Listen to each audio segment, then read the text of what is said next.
சுகமடைந்தார்கள். 9 பேர் தேவனை மறந்தார்கள்.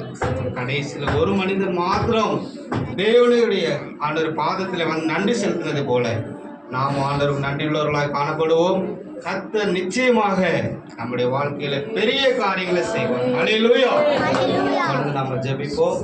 எங்களை நேசிக்கிற நல்ல ஆண்டவரே, இந்த ஆசீர்வதிக்கப்பட்டதான இந்த 2வது நாள் உபவாச கூட்டத்திற்காக நன்றி செலுத்துறேங்க தாவே. கலந்து கொண்டதான ஒவ்வொரு ஆண்டவரே உங்களுடைய பிள்ளைகளை நீர் ஆசீர்வதிக்கும்படியாக நாங்கள் ஜெபிக்கிறோம். ஆண்டவரே, ஒவ்வொருடைய தேவைகள் அனைத்து நீர் சந்திக்கும்படியாக நாங்கள் ஜெபிக்கிறோங்க தாவே. அவருடைய மனதில் இருக்கிறதான பாரங்கள், கவலைகள், பிரச்சனைகள் எல்லாவற்றையும் நீர் அறிந்திருக்கிறீர் கர்த்தாவே. சுகம், விடுதலை நீர் கொடுக்கும்படியாக நாங்கள் ஜெபிக்கிறோம் கர்த்தாவே.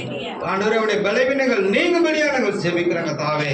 ஆண்டவரே, கேட்ட சத்திய வசனத்தின்படி ஆண்டவரே நாங்கள் உமக்கு கீழ்ப்படிதல் உள்ளவர்களாய், விசுவாசம் உள்ளவர்களாய், நம்பிக்கை உள்ளவர்களாய் காணப்பட கர்த்தர் உதவி செய்யும்படியாக நாங்கள் ஜெபிக்கிறோம். அப்படியாய் உலர்ந்து காணப்படுகிற எலும்புகள் பலம் கொள்ளும்படியாக நாங்கள் ஜெபிக்கிறோம். நம்பிக்கை குறைவுள்ள நம்பிக்கை உடையவர்களாய் காணப்படும்படியாக நாங்கள் ஜெபிக்கிறோம் கர்த்தாவே. நீர் எங்களோடு இருக்கிறீர். ஆண்டவர் அற்புதங்களை செய்வீர் என்று நாங்கள் விசுவாசிக்கிறோம். தொடர்ந்து பெரிய காரியங்களை செய்வீராக. தேவனுடைய செய்தியை கொடுத்த அருமையான தேவனுடைய தாசனுக்கு நாங்கள் ஜெபிக்கிறோம். கர்த்தர் இன்னும் வல்லமை எடுத்து பயன்படுத்தும்படியாக நாங்கள் ஜெபிக்கிறோம். அநேக ஆயிரம் மக்களுக்கு ஜீவனுள்ள ஒரு சாட்சியை மாற்றும்படியாக நாங்கள் ஜெபிக்கிறோம். கேட்ட எங்களை அப்படியா நீ செய்யும்படியாக நாங்கள் ஜெபிக்கிறோம். தொடர்ந்து வழி நடத்துவீராக, ஆசீர்வதிப்பீராக. எல்லா துதி கனமை உமக்கே செலுத்துகிறோம்.